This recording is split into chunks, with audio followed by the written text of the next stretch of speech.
Some of the issues we've had to deal with on power generation, metering, crazy bills, fallen poles, and even buildings along power line today gets the attention of Ikeja Electricity Distribution Company. At the chat with the Corporate Communications Manager, Felix Ofolue. Stay right back. We have over a period of time dealt with several issues relating to crazy electricity bills, such as that of the Ibrahim Adesoya Shopping Complex, Unikbanu, metering, as in the case of Millennium Estate Ikorodu, and building of structure around power line. These have continued to raise concerns among Nigerians, which is why we are engaging the Corporate Communications Manager of Ikeja Electricity Distribution Company, Felix Ofolue, who would be discussing some of the issues yearning for attention, as already treated on the program. First, the Egbe Idumu Market Project raised cause for concern because of its location close to a high-tension wire. While the traders are not bothered about that, we however requested the Corporate Communications Manager to brief us on rules guiding high-tension wires. It's actually very, very appalling the extent at which people build structures under power line, which is very illegal. Even the Lagos State government has commenced as warned last week. Only last week they warned against people living under power line. But it's very hazardous. It's a very dangerous trend, which we do not encourage in any way. You know, we see a lot of people trading under power lines, a lot of mechanic stores, mechanic villages under power line. We strictly discourage it, and over time we've been running campaigns discouraging people. The hazard, the potential hazard, which can lead to death. It is a very dangerous trend. Now, according to the regulations, for 11 kVA and 33 kVA lines, which is what we mostly see, which is close to our residences, you need at least 20 feet on both sides, right? You need at least 20 feet on both sides. Then for the 132 kV lines, which are the transmission lines, you need at least 30 feet on both sides.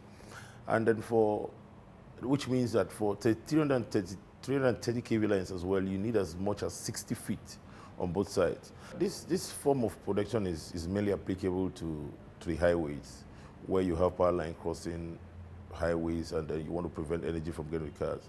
But I think it's highly discouraged in the metropolis, where you have lots of people who have the tendency to take things for granted, really. So I don't think it will come as a good form of protection, if you ask me. It is not the best. We still advise and discourage people. We have quite a lot of instances of this occurrence within our network, which we have documented. We have actually written to the state government to also assist in helping us evacuate these customers from under these high tension wires, because it's a very dangerous trend. Now, look at this street in Abuleoja. This is an 11 kVA line. It's crossing right across somebody's house. On top, it's an Ayodele street. It's Ayodele Street in Abuleoja. That's Yaba. We also have this one in Ikoto. Look at how dangerous this is. This is right inside the compound. Another 11 kVA line, you know, very, very, very risky. Now, we also have, beyond that, look at this dual 33 kVA in Odogunyo in Ikorodu. This is also one of such instances where we have people, look at the number of people under. If anything happens here and this wire snap, this is a very dangerous thing to do. This is a market right under here. We have in Jibowu, near the popular park, Ijibo Park, you have these are people right under another 33 kV line. This is also terrible. Look at this one. This is the most appalling of all. This is a 132 kVA line, and we have a mechanic workshop right under. So this is what we're talking about. These are really very hazardous, risky things to do, and it is very discouraging. I mean, we try as much as possible to educate and enlighten them. We understand that we face a lot of resistance, but we think that it is in the best interest of our customers and Nigerians. We highly think that this is not the right thing to do. Lack of proper metering and exorbitant bills are commonplace today. A recent case we treated is that of the Millennium Estate Ikorodu, where residents expressed grievance over ill treatment accorded them by Ikeja Electricity Distribution Company and the non-availability of prepaid meters. From 5,000, then bring 7,000. From 7,000, then bring 10,000. From 10,000, then bring 13,000. Huh? Am I baking bread? What am I using? 13,000. It don't reach 3 times now. If I pay, they won't remove the money. They will tell you it has late before I paid. For NEPA, I don't develop this thing, hypertension. Hypertension don't bring bad diabetes. If they come from Ikeja to their office, they will say, let's go to Millennium Estate. They will come pay now. We will get money to go and pay for our office. We don't become mumu. Eh? We want prepared, prepared meter, make them bring it. The bill they are giving us,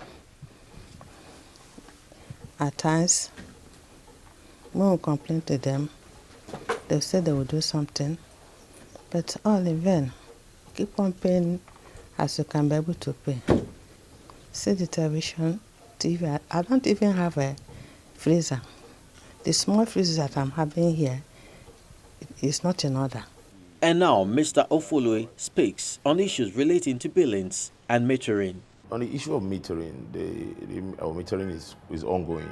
Now, in batches, in pockets across within our network, we are metering. For instance, if you go to Ikorodu, the area, Lasonwo area in Ikorodu have been fully metered. There are also pockets of places that is metered. But like I told you, we don't meter arbitrarily. The essence of the metering is to be able to capture what you use. So, so if your feeder and your distributor have not been metered, as it were, we will not really allocate meter to those areas. But where they have been metered, we allocate because we want to reduce drastically the incidence of estimated billing, of crazy estimated billing. Another issue of note is that of falling poles and the seemingly slow response time by IKEDC. The case of Abraham Adesanya Shopping Complex in Ikmanu comes to mind. We have adopted a very proactive approach to resolving issues when it comes to dealing with our customers, especially in this rainy season where there's a lot of incidents of mishaps when it comes to electricity. We have put up all our social media channels are very active. It also serves as a feedback channel for us because that's where we see most of the challenges, most of the issues that happen outside. So what we do is we have SLAs internally on when to rectify challenges and when to rectify such issues, when to resolve such issues. But then again, where customers notice mishaps or faults in their areas, all they need to do is just get to the nearest undertaking. We have over 50 undertakings within our network in Lagos. Over a period of time on the program, we've had photos of electrocution sent in.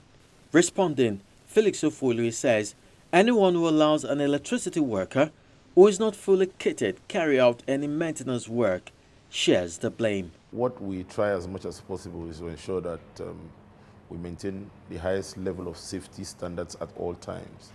In the last 6 months, we've won awards on safety, being the most safety-conscious operator in the sector. Now, we have run a campaign, serious campaigns from time to time on the need for customers to ensure that they do not allow our staff or field staff who are not well kitted in their protective equipment to carry out any form of activity on any, whether it's a pole or a transformer. It's highly discouraged. All our employees, field employees, the technical employees must be kitted. We have a protective uniform, which we call the PPE. They must be kitted in that attire, and they must have all their safety gears on before you can allow them to embark on any form of activity within your residence or your area, where it is something that they need to, where anytime it is standard in the business that at every time our staff must be fully kitted. Finally, we have some of our questions on the program answered, and we hope to keep this channel open for further correspondence.